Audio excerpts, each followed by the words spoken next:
One more minute. Yes.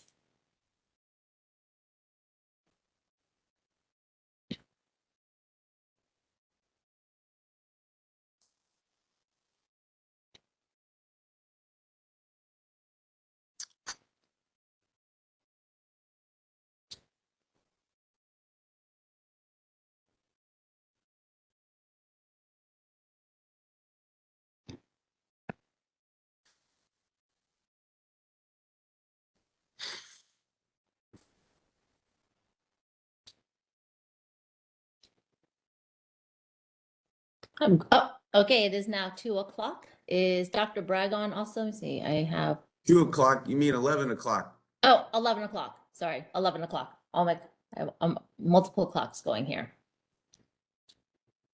So, Dr. Bragg, can you hear us? Are you going to be camera on or camera off?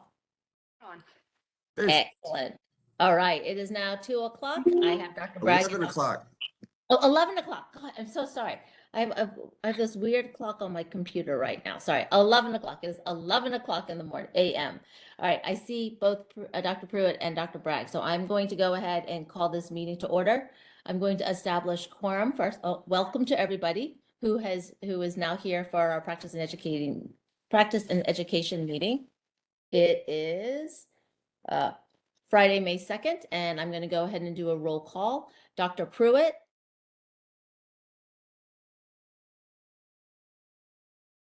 All right, here. Perfect. And Dr. Bragg. Present. Dr. Wong is present. We now have all three of us are here and we have established a quorum. So I'm going to go ahead and go on to item number 2, which is public comment for items not on the agenda. Executive Officer Pruden, is there anyone in our public location, our physical location? Is anyone in the room with you? No, this is Executive Officer Pruden. I am located at the physical location noticed in the meeting agenda. There are no members of the public located with me. Okay, so I'm assuming there's no public comment from your end, and I will have the moderator see if there's anyone that is online with us to see if anyone's called in for public comment. All right, we are now open for public comment via WebEx for items not on the agenda. If you'd like to make a comment, please raise a hand by tapping that hand button at the bottom of the screen. Dial-in users dial *3 to raise your hand. And it looks like our first request is coming from Ruby Garcia. Hold on just a moment. We're going to send you a request to unmute your microphone. You'll be given 2 minutes to speak, and I'll give you a 30-second warning before your time expires. Are you with us, Ruby? Yes, I am. Thank you. I just want to let you know that I'm here, and I think I'll have more of a comment or question for the end for future agenda items, but just want to let you know I'm here. Thank you.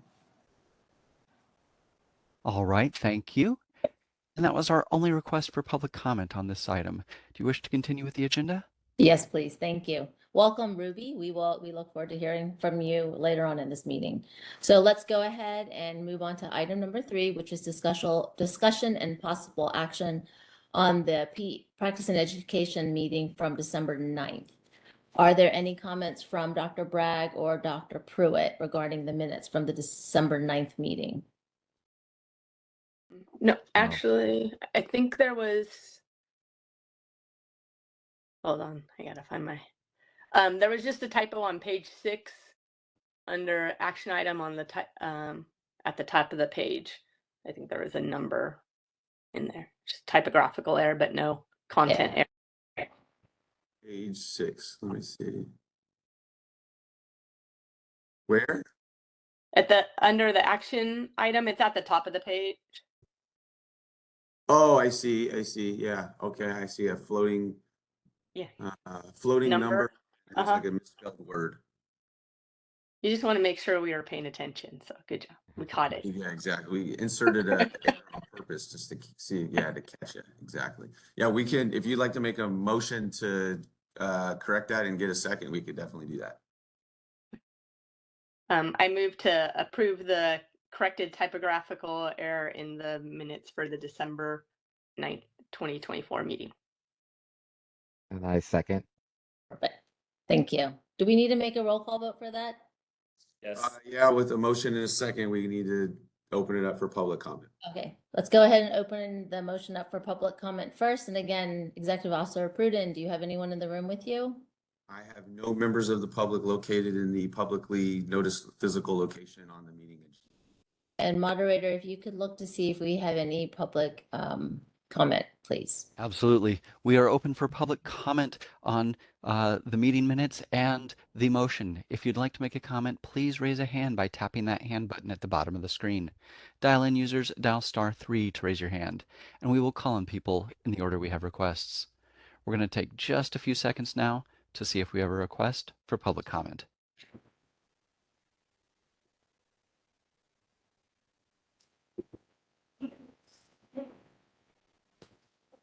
All right, seeing no request for public comment, do you wish to continue with the motion? Yes, please. We're going to go ahead now and proceed with the roll call vote. Dr. Bragg, how do you vote?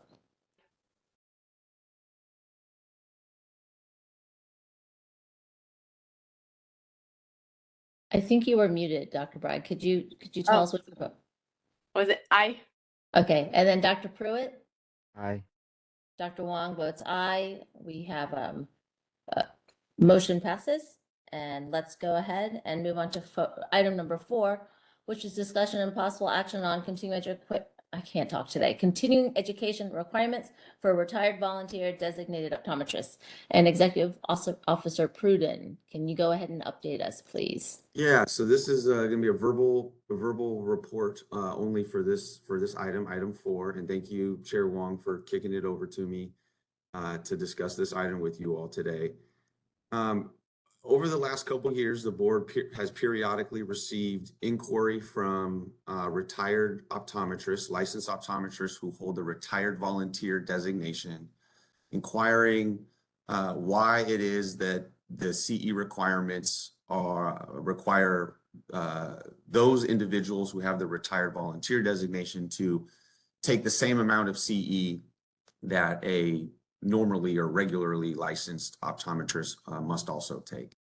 The simple answer is that because the law requires it, but because we've received a few inquiries about this, we wanted to bring it to the PEC committee and just provide this committee the opportunity to engage in the discussion and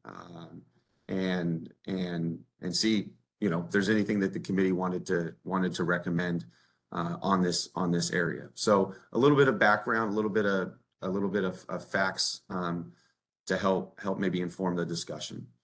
Of our approximately 7,800 licensed optometrists in the state of California, we have a retired volunteer designated population of 32. So we have a very small population of licensed optometrists who have the retired volunteer status or designation. How do you acquire the retired volunteer status? The retired volunteer status is outlined in statute. It's in Business and Professions Code section 3151.1.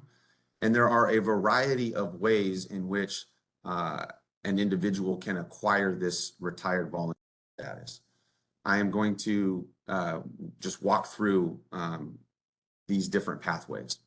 First way of acquiring a retired volunteer status license is if you hold a retired license that's been issued in the last 3 years.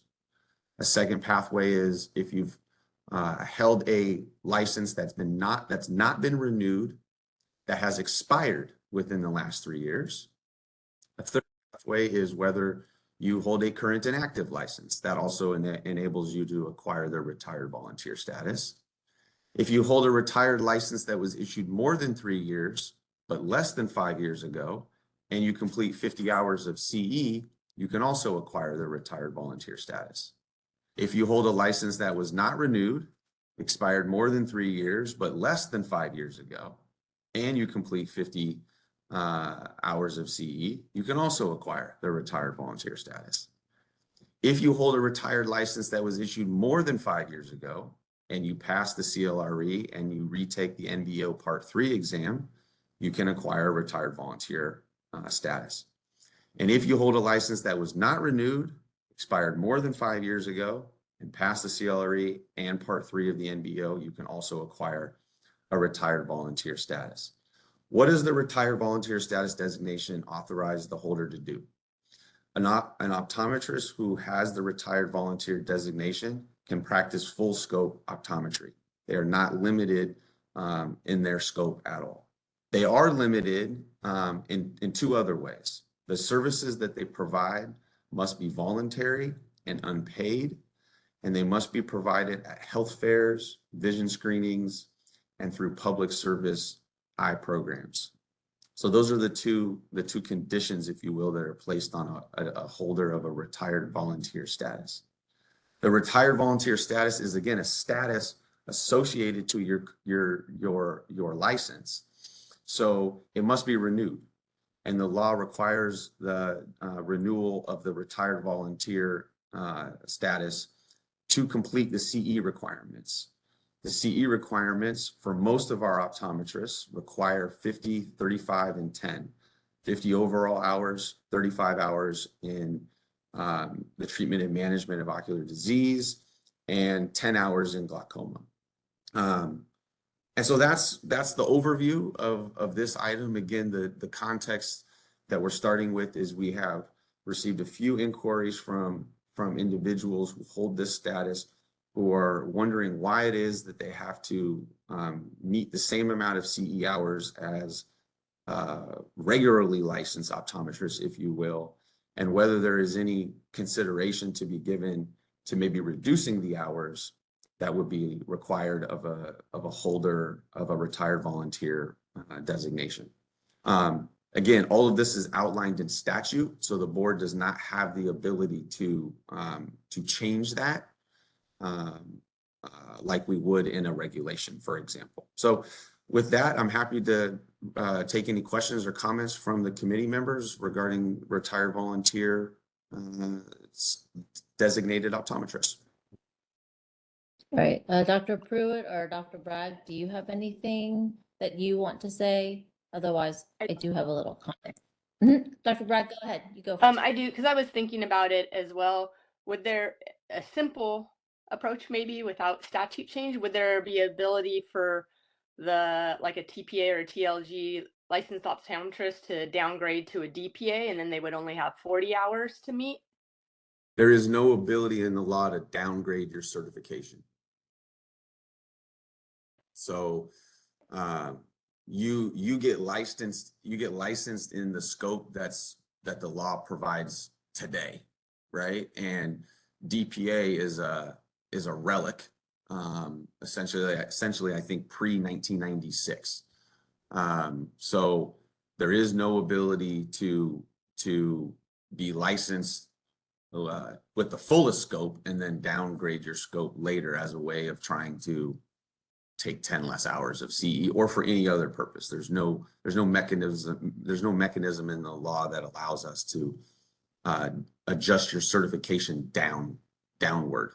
There are ways to upgrade your certification, of course. If you graduated prior to 2008 and wanted to achieve a glaucoma certification, there are ways to achieve that, but there is no way to, once having achieved something, then giving it up and downgrading it. And I think we also just have to be cognizant of the fact that oftentimes at a lot of these vision screenings, the retired volunteer optometrist may be the only OD that is, sorry, I have this ring here, might be the only OD that is at the event. And so we do want to make sure that whatever supervising optometrist that is at these vision screenings it has the up-to-date knowledge and skills to provide adequate care for any of the people that are coming to these vision events. So I think that's one of the reasons why we do require the volunteered retired optometrists to do the CE, is to make sure that they are up to date on like any kind of optometric advancements and making sure that they're up to date on their knowledge and skills. And if they didn't complete the required CE every 2 years, then it would be easier, I guess, to fall behind. So that might be one of the things that we would want to consider. So we want to keep the public safe and make sure that that any optometrist that is at any of these health events is up to date and knowledgeable with current knowledge.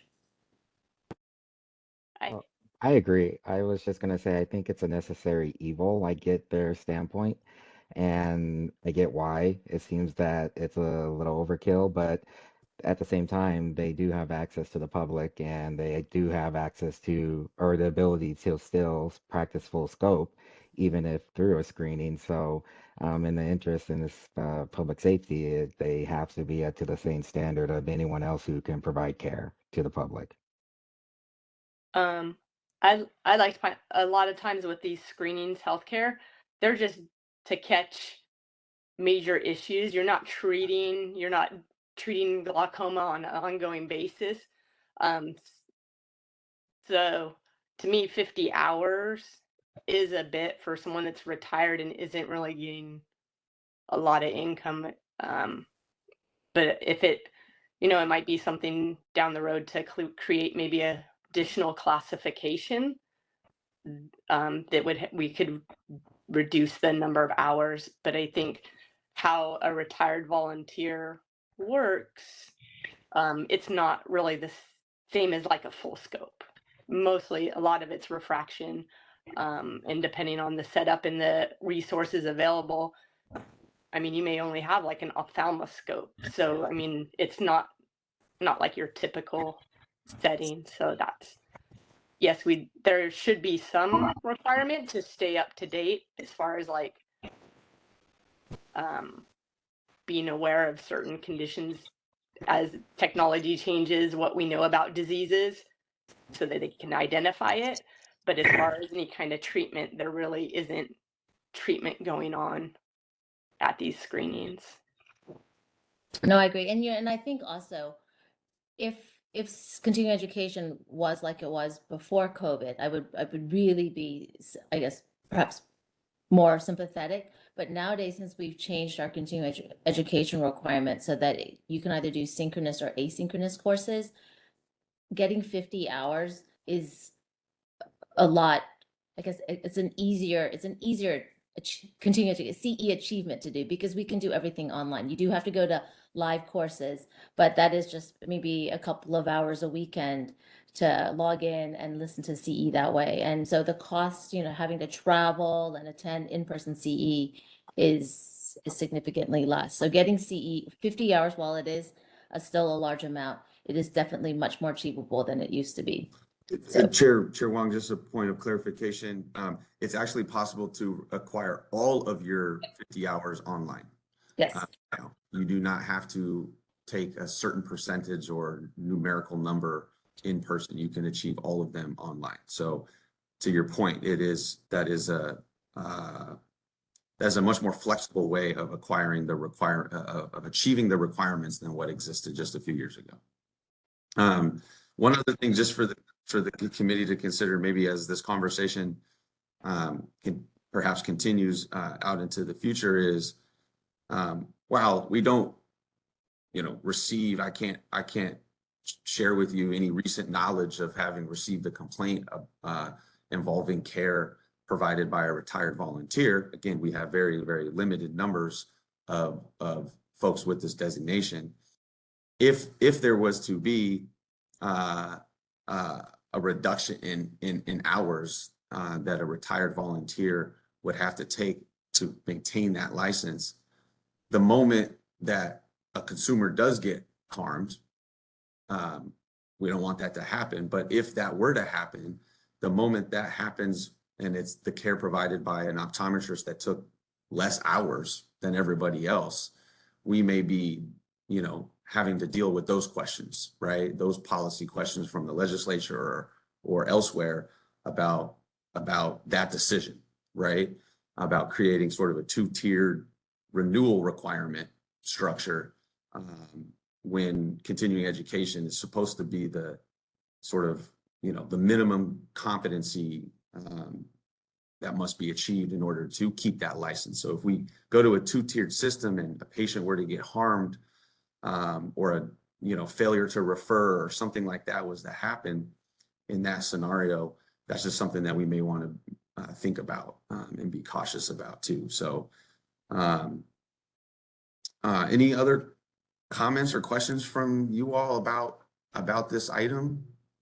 I was just gonna say, I feel like that would need to be, I know that's probably way beyond what this committee is able to do, or it's an act of change in legislation, but that would need to be what the determining factor of the CE is the actual scope that they can provide. So if you're gonna limit or reduce the amount of CE, then the scope that they're able to perform at these events should be limited as well. And so that should dictate the amount of education that's required is the extent to the extent that they can practice at these events.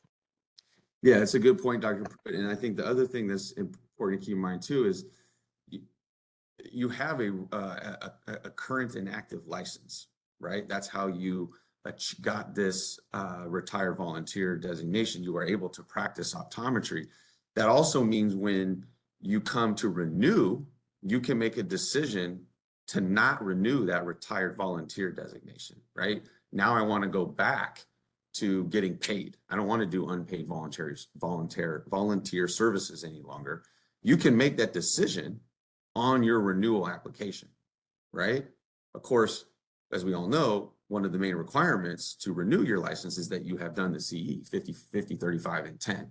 So again, any change, any moving to any sort of two-tiered system, if you will, would impact that process. Would impact the ability for somebody to drop their retired volunteer and come back to regular, current, and active, because of course, to do that would require them to do the 50, 35, and 10. That's the way it works right now, for example, with somebody that's in a current inactive status.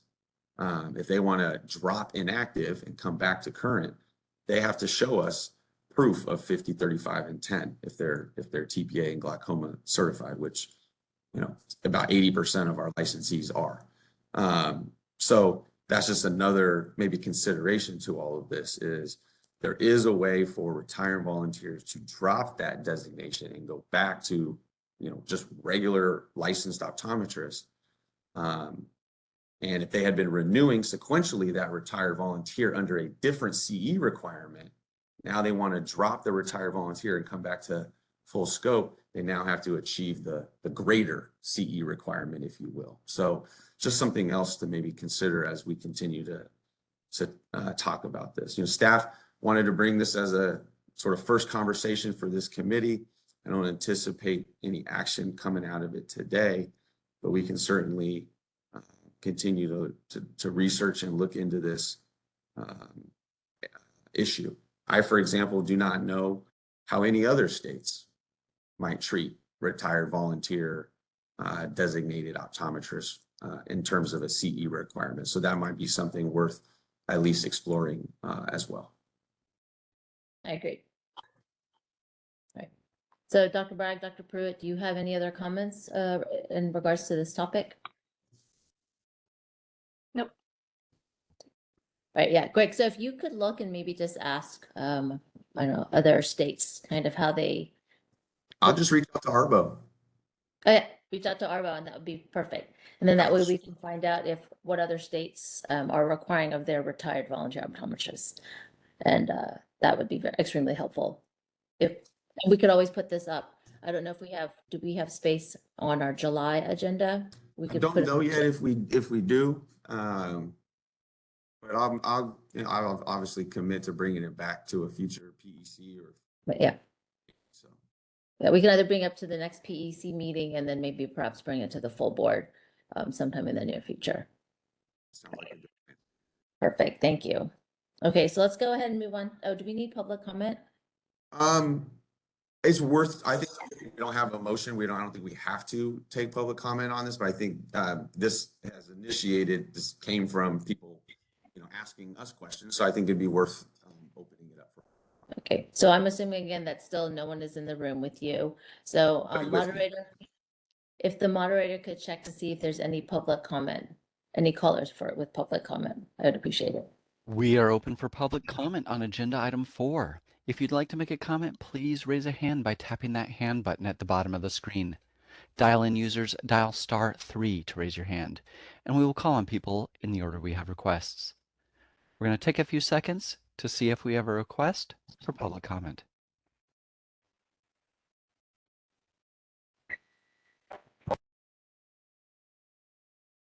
Seeing no request for public comment, do you wish to continue with the agenda?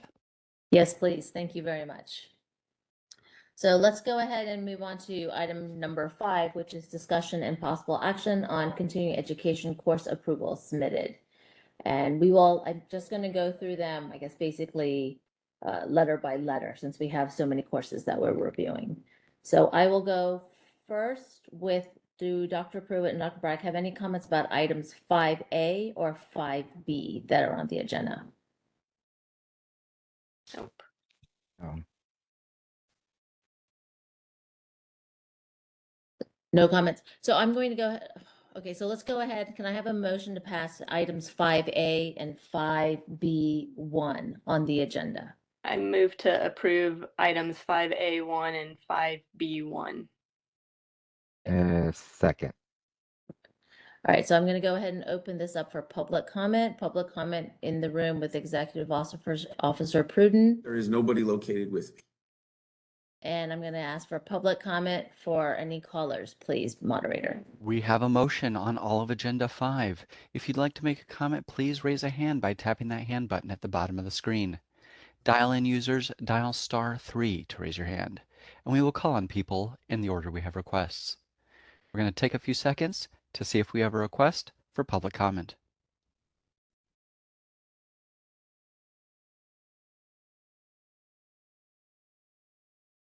And we had someone just join us here via phone. So if you'd like to make a comment on 5, please dial *3.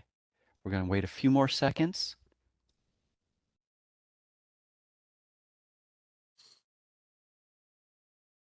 Seeing no request for public comment, do you wish to continue with the motion? Yes, please. Let's go ahead and have a roll call vote for items 5A1 and 5B1. Dr. Bragg. Aye. Dr. Pruitt. Aye. Dr. Wong votes aye, motion passes. Let's go ahead and move on to the next item, which I'm going to put up items 6A1 and 6B1 and 6B2. Dr. Bragg and Dr. Pruitt, do you have any comments about any of those courses under 6A1, 6B1, and 6B2? No, I don't. So can I go ahead and have a motion to pass items 6A1, 6B1, and 6B2, please?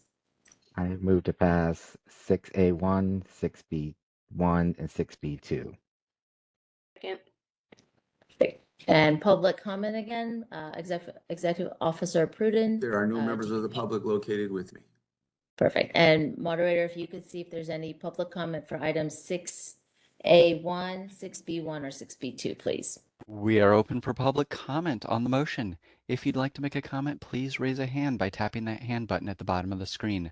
Dial-in users dial *3 to raise your hand, and we will call on people in the order we have requests. We're going to take a few seconds now to see if we have a request for public comment.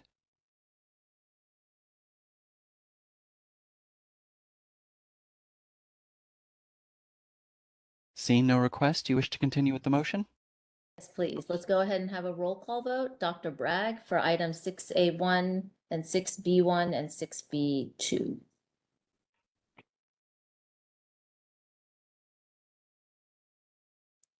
Aye. Oh, perfect. Thank you. And Dr. Pruitt? Aye. Dr. Wong votes aye, motion passes. Let's go ahead and move on to item, I'm going to do 6C1 through 6C6. Do either of you have any comments about any items 6C1 through 6C6? Only comment kind of, oh, sorry, go ahead. You go ahead. No, I was just like, only comment kind of question with the Kaiser, did we determine that it is open to the public, the other CE offerings? Yes, we did determine that it is. Okay, That then been included in there, but it sounds like from your question, it was not. So sorry. I could have missed it, so my apologies. So I guess my only comment is that item 6C2, they registered for 2 hours of ocular disease, but it's actually a course on glaucoma. So I don't know if we wanted to change the designation to 2 hours of glaucoma. 6C2. 6C2, it's called You Make the Call, I believe. And when I looked at it, it's predominantly CE based on glaucoma. So I don't know if we'd want it, or do we want to just keep it as 2 hours of ocular disease? It's for the committee to decide. Dr. Pruitt, Dr. Bragg, do you guys have should we just keep it as ocular disease since that's what they registered it for? I guess I didn't want anyone to take it thinking they got glaucoma CE hours if it's only, they apply for ocular disease. Make an argument either way. Glaucoma hours are coveted, so I'm sure that it'd be nice to have the additional glaucoma hours. Those are harder to get. Yeah. Dr. Bragg, do you have a preference? No, I think if we can change it to the glaucoma, I don't think we'd have any complaints about that. Mr. Pruden, do we have to go back to Kaiser or can we just change it on our own? I don't think you have to go back to Kaiser for it. I mean, it's the committee's purview to review and determine what the appropriate category for a CE course would be. Okay. Obviously, they've asked for this to be ocular disease, so that would be part of the 35-hour requirement. Making a change to designating this as a glaucoma, glaucoma has a 10-hour requirement. Those 10 hours are part of the 35, right? So it's not that significant of a change in that way. Right. The only thing is it's harder to get glaucoma hours. So if we change this to glaucoma and then the people need, TPA and they don't just need just glaucoma, this would fulfill their 35 hours, but it is definitely more difficult to find glaucoma courses. So I think if we change this to glaucoma, it would cover both their glaucoma and then that 35 hours of TPA. Yeah. So if that's what the committee wants to do, I think, again, that's your purview as a committee. We would want to make sure that we communicate back with them following any category change designation that might occur today to let them know for any, marketing or other materials that they may be sending out regarding the course. So if it's okay with everyone, I would like to change item 6C2. The course is titled You Make the Call and change it from 2 hours of ocular disease to 2 hours of glaucoma. And if you guys are okay with that, then I would like to have a motion to pass 6C1 through 6C6 with my amendment on item 6C2. I move to amend item 6C2, changing from ocular disease to 2 hours of glaucoma, and then approve the remaining 1 through 6. And then, Mr. Pruden, is there anyone in the room with you? there are no members of the public located at the publicly noticed location where I am. Thank you. And moderator, if you could check to see if we have any online comments, please. We are open for public comment on the motion for 6C and all the numbers below it. If you'd like to make a comment, please raise a hand by tapping that hand button at the bottom of the screen. Dial-in users dial *3 to raise your hand, and we will call on people in the order we have requests. We're going to take a few seconds now to see if we have a request for public comment.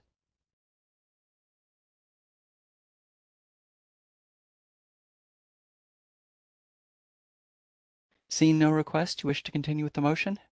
Yes, please. Thank you. I'm going to go ahead and do a roll call vote. Dr. Bragg, Aye. Dr. Pruitt, Aye. Dr. Wong votes aye. Motion passes. Let's go ahead and move on to the next items. I'm going to make it item 6C1. Oh, sorry. Yeah, no. 6D1 and then 6E1 through 6E6. So I'm just combining D and E. So again, Dr. Bragg or Dr. Pruitt, do you have any comments on item 6D1 or item 6E1 through 6E6? I have no comments. Mr. Pruden, do you have any members of the public with you? Well, we need a motion first. Oh, I need a motion. I'm sorry. Can I get a motion to pass item 6D1 and item 6E1 through 6E6, please? Move to pass items D1 and section E 1 through 6. Second. Now I will ask for public comment with you, Mr. Pruden. There's no members of the public located with me. Moderator, if you could check to see if we have any public comment, please. We are open for public comment on the motion for 6D as in Delta and E as in Echo. If you'd like to make a comment, please raise a hand by tapping that hand button at the bottom of the screen. Dial-in users dial *3 to raise your hand. We will call on people in the order we have requests. We're going to take a few seconds now to see if we have a request for public comment.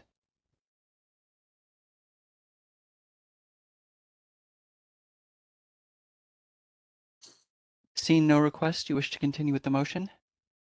Yes, please. I'm going to go ahead and do a roll call vote. Dr. Bragg. Dr. Pruitt. Aye. Dr. Wong. Aye. We have motion passes, and we are now going to go on to the next item. So I'm looking at items 6F1, 6F2, and then 6G1 through 6G5. Dr. Bragg or Dr. Pruitt, do either one of you have any comments about items 6F1, 6F2, and 6G1 through 6G5? No. The only question I had was with 6G2, the genetics overview and updates for ocular disease. I just had a question. Would it be more appropriate general optometry? So, that was one of the ones there was a fair amount about genetics and the pathophysiology of some of the retinal diseases. So I was on the fence on that one also. But then when I started looking at all the background information about the retinal diseases, I could understand why they asked for the designation of ocular disease. So I was kind of okay with that. Yeah, same with me. See if someone- My only comment was for item 6F2, the one that's on intermittent exotropia. Oh, sorry, 6F1, intermittent exotropia. They called for, they requested ocular disease for that one, but they didn't really talk about any kind of surgical treatments for intermittent exotropia. And so I was more inclined to change that one to general as opposed to ocular disease, since it really only dealt with exotropia.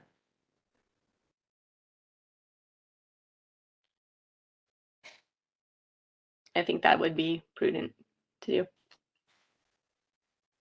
So, Dr. Pruitt, do you have any comments about item 6F1, the one that's on intermittent exotropia? No. Would you be okay I'd be okay with with us that. changing the designation? All right.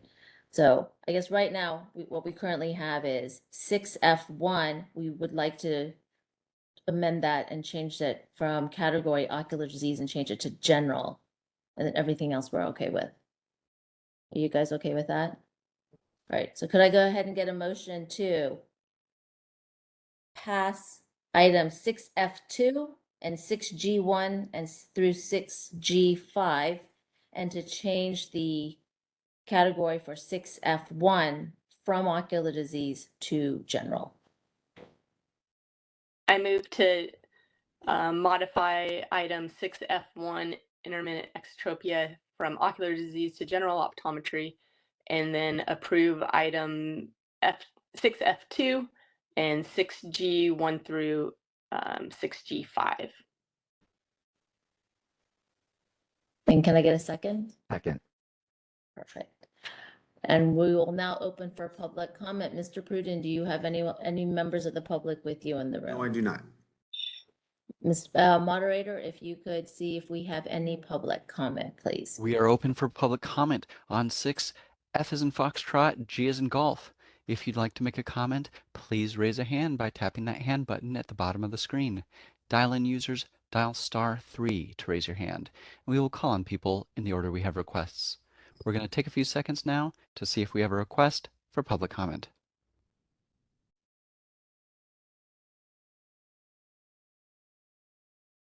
Seeing no requests, do you wish to continue with the motion? Yes, please. I'm going to go ahead and do a roll call vote. Dr. Bragg? Can you say that again, Dr. Bragg? You're very faint. Okay. I think I take that as an, oh, that's much better. Thank you. Dr. Pruitt? Aye. And Dr. Wong votes aye. Motion passes. Okay, we're going to go on to our next item now. I'm going to go through. Ooh, How about just the first ones? Item 6H1, current tools to enhance, just 6H1. And how about 6H1 and 6I1? Dr. Bragg, Dr. Pruitt, do you have any comments on either one of those? Comments?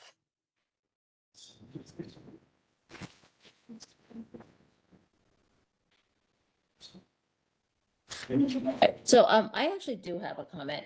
So for item 6I1, the sustained release on drug delivery, they requested or they filed for glaucoma.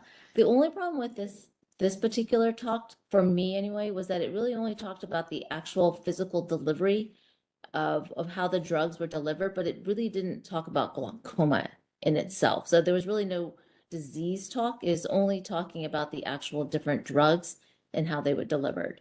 So for me, I don't know, would that be, is that still glaucoma? I guess is my question. Or are you guys okay with that still being glaucoma? I was okay with it I still need- being glaucoma. Yeah, my The nature treatment was. method. Okay. All right. So then I'm happy to keep it as glaucoma. So then at this point, can I get a motion to pass 6H1 and 6I1? I moved to pass 6H1 and 6I1. I second. All right. I'm now going to open for public comment. Mr. Pruden, do you have any members of the public with you? No, I do not. Moderator, if you could check to see if we have any comments. We are open for public comment on the motion for 6H as in hotel and I as in India. If you'd like to make a comment, please raise a hand by tapping that hand button at the bottom of the screen. Dial-in users dial *3, and we will call on people in the order we have requests. We're going to take a few seconds now to see if we have a request for public comment. Seeing no request, do you wish to continue with the motion? Yes, please. I'm going to go ahead and do a roll call vote. Dr. Bragg, Aye. Dr. Pruitt, Aye. Dr. Wong votes aye. Motion passes. Let's go ahead and move on to, I'm just going to bunch the last couple together. So item 6J1, 6K1, 6L1, 6M1, 6N1. Dr. Pruitt, Dr. Bragg, do either one of you have any comments about items 6J1 through 6N1? I had just for item 6M1, they requested for ocular disease, and I felt it was probably all glaucoma. Yeah. So, I mean, if we want, we can do like we did earlier. We could see, just change the designation from ocular disease to glaucoma for item 6M1. You could do. And, Okay. and then so, I mean, I looked at item 6L1. It's the one on the challenge of refractive IOL selection. And again, they registered as ocular disease, but to me that felt a little bit more general since they really were only talking about the actual IOLs. And I thought it was maybe a little bit more general, but I'm open to discussion on if we want to keep that as ocular disease or if we would want to change that more to general.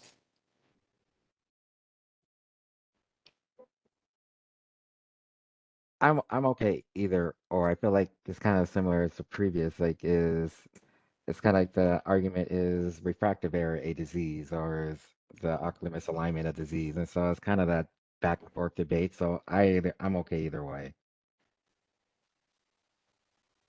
All right, well, there is more and more talk, right, talking about refractive error and myopia as being a disease. So if we want to kind of lean towards that direction, then let's just go ahead and maybe just keep it as ocular disease then. All right, so then on that point, can I get a motion? I'm sorry, Dr. Bragg, do you have any, I kind of cut you off. Do you have any other comments? No, I was just saying I'm okay with that, keeping it as is. Okay, so on that point, let's go ahead and can I get a motion to pass items 6J1 through 6N1, please? So I'm- move to pass 6J1 through N Through 6N1. 6N1. So J, With because each the, one of those has one. with the amendment of M1 changing to 1.5 glaucoma. Yes, please. Was that a joint motion? Oh, no, you make Oh, the Do we, motion. I'm do, sorry. do we joint second it? All right, I need a motion and a second, please. I'll stop talking. so I think it's been the motion's made. I'll second. Okay, so I'll have Dr. Bragg make the motion. Dr. Okay. Pruitt will Oh. Can I second the say motion. that let's just retract all motions and start over from clean? Thank you, Brennan. Could someone please go Brennan. ahead? Would someone please go ahead and make the motion, please?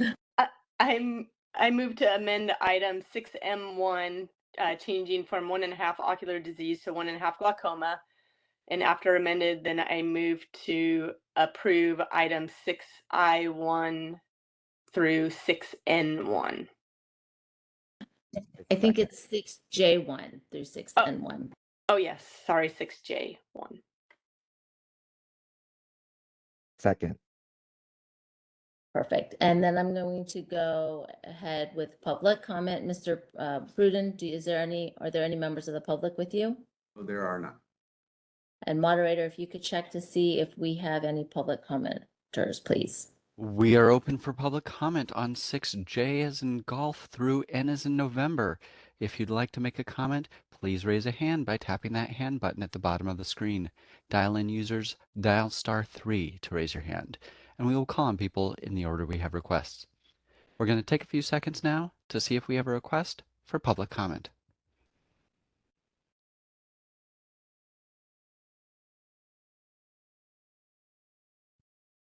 Seeing no request, do you wish to continue with the motion? Yes, thank you. I'm going to go ahead and do a roll call vote. Dr. Bragg. Dr. Pruitt. Aye.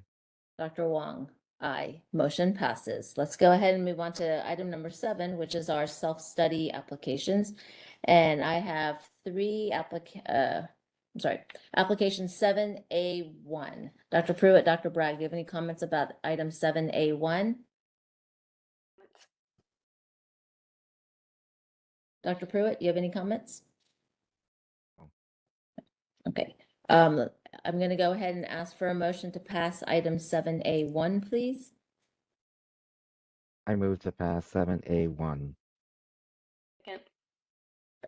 I will now open up for public comment. Mr. Pruden, do you have any members of the public with you? No, I do not. Moderator, if you could open up public comment, please. We are open for public comment on 7. If you'd like to make a comment, please raise a hand by tapping that hand button at the bottom of the screen. Dial-in users, dial *3, and we will call on people in the order we have requests.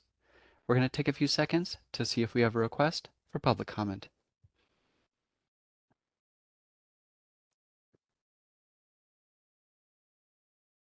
Seeing no request for public comment, do you wish to continue with the motion? Yes, thank you. I'm going to go ahead with the roll call vote. Dr. Bragg. Aye. Dr. Pruitt. Aye. Dr. Wong votes aye. Motion passes. Let's go ahead and move on to item number 8, future agenda items. I think one of the future agenda item could be after we've had discussion with ARBO to find out a little bit more about continuing education hours for retired active volunteers. Dr. Pruitt, Dr. Bragg, do you have any other items for future agenda items? No, I don't. And then do I get public comment for this, Mr. Pruden? Yes, we should take public comment for future. Right. So any members of the public with you, Mr. Pruden? No. Okay. And moderator, if you could open up to see if there's any public comment for future agenda items, item number 8. We are open for public comment on future agenda items. If you'd like to make a comment, please raise a hand by tapping that hand button at the bottom of the screen. Dial-in users, dial *3 to raise your hand, and we will call on people in the order we have requests. Our first request is coming from Ruby Garcia. Hold on just a moment. We're sending you a request to unmute your microphone. Okay, thank you very much. I just have 3 comments.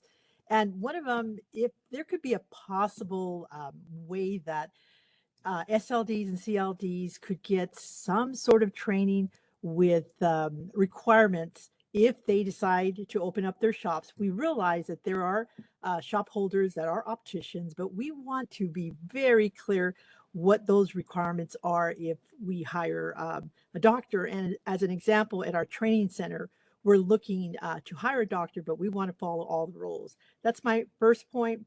Second, we want to celebrate that we are going to be launching CEs for opticians, technicians, assistants, and we celebrate that they're not required. So we're going to try extra hard to appeal to people. And they're going to know they're not required, but we really think you ought to join our CE courses. And then the last is just a question. I don't know where I could have asked this.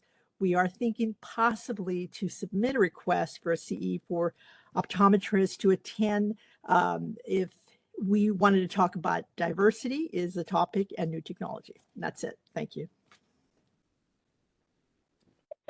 Okay, thank you very much. Greg, can we put, I guess, those items of discussion?